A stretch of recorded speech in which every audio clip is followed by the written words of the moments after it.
at 0 and counting up, then we'll go ahead and begin. 0.2 inches. 0.2 inches is the average length of a snowflake. Each snowflake is uniquely beautiful. A math teacher in the Dallas-Fort Worth area put it this way. It is so noteworthy when you come to realize that no two snowflakes are alike. The individuality of a snowflake is parallel to human life. Like snowflakes, everyone has a different story to tell. And I completely agree. The structure and detail in which snowflakes are created is remarkably similar to that of human life. But unfortunately, you may not know that there are on average 1 million human lives in the US alone that are forgotten. Throughout the rest of this speech, I want to inform you about a generation that needs our help. They're the frozen generation, the snowflake babies. I will never forget that night. I was 10 years old, enjoying my new privilege, staying up till 9 p.m., a whole hour later than my younger siblings. This time was usually spent talking with my parents with the TV on in the background. And I will never forget the show that played one Sunday night. 60 Minutes was on, talking with doctors about a new way to eliminate disease in our world through a process called pre-implantation genetic diagnosis. That night, I learned about the snowflake babies, which are embryos that are left in cryopreservation. And today, I'm here to tell you that they need to be rescued. And we're going to examine this through 3 main points. First, the background of where these babies came from. Second, the ethical issues surrounding them. And third, the solution to this heartbreaking problem. So first, the background. Where did these babies even come from? Well, they were created through a process called in vitro fertilization.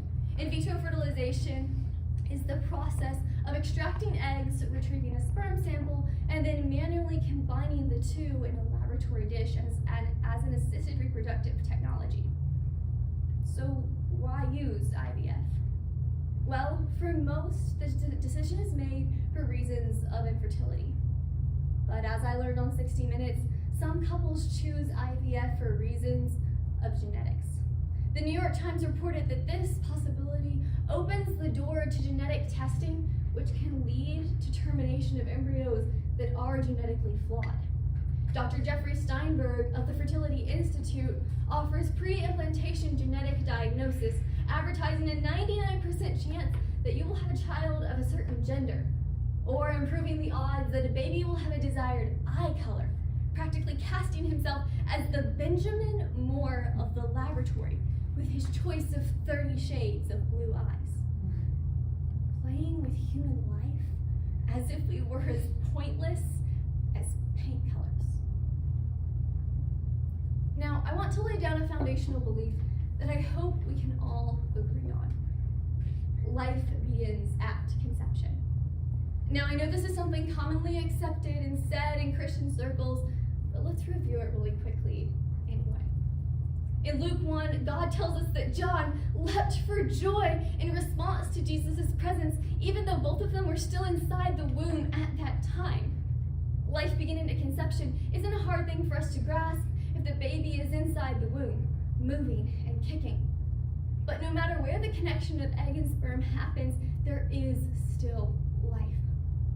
Science also agrees with the Bible on this issue. Dr. Jerome Lejeune, a genetics professor who discovered the Down syndrome chromosome, said, after fertilization has taken place, a new human being has come into being.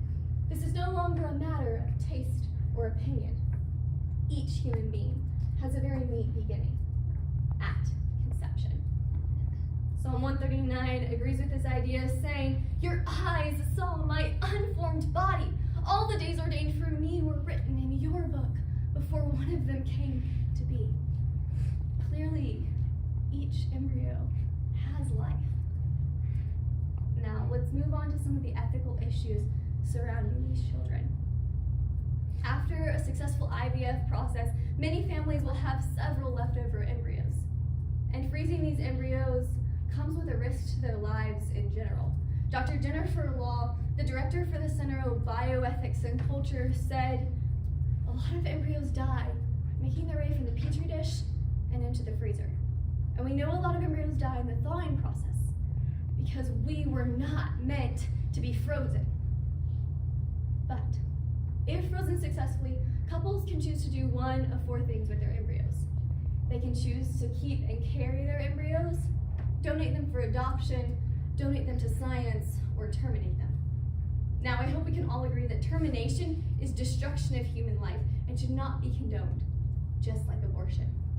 If they are donated to science, they will be researched and studied and will not be used for pregnancy, which will result in eventual termination or, again, abortion. Now, while the option of adoption is a better one than termination, I personally have not been able to reconcile Christians in this particular situation leaving their babies to an uncertain future, including the potential of being adopted by same-sex couples, families with questionable morals, anti-Christian beliefs, or never being adopted at all. Now, we are not going to be able to tell the world that freezing these embryos and abandoning them is wrong. But as followers of God, I do not see a way to morally justify the abandonment of these children. We are called to care for the orphans of this world, but how are we to do that if we are creating the orphans? My hope is that Christians in this particular circumstance will think ever so carefully about what to do with their precious children.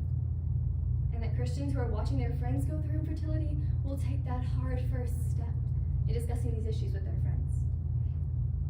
But the fact remains that there are over 1 million human lives that are frozen without a hope for their future at this very moment. So what is the solution to this heartbreaking problem?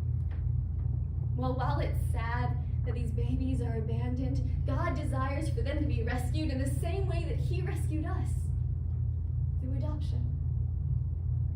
Embryo adoption is the process of adopting and carrying an embryo from another family's IVF process. I had no idea embryo adoption even existed until the Washington Post wrote an article about baby Molly.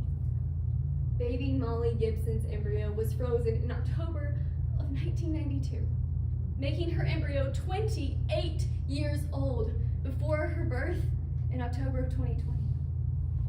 The Gibsons first adopted her biological sister Emma at 24 years frozen. She's now 3 years old. Their mother, Tina Gibson, was only 2 years old when the girls were first created and frozen. She says, "We feel so blessed that God decided so long ago that this was going to be our family. I can't imagine having any other kids, but these kids, they're just meant to be ours." Many other babies have been adopted through embryo adoption, like Karis and Sammy. All of these babies are a beautiful reminder that adoption is powerful and that God can redeem any situation.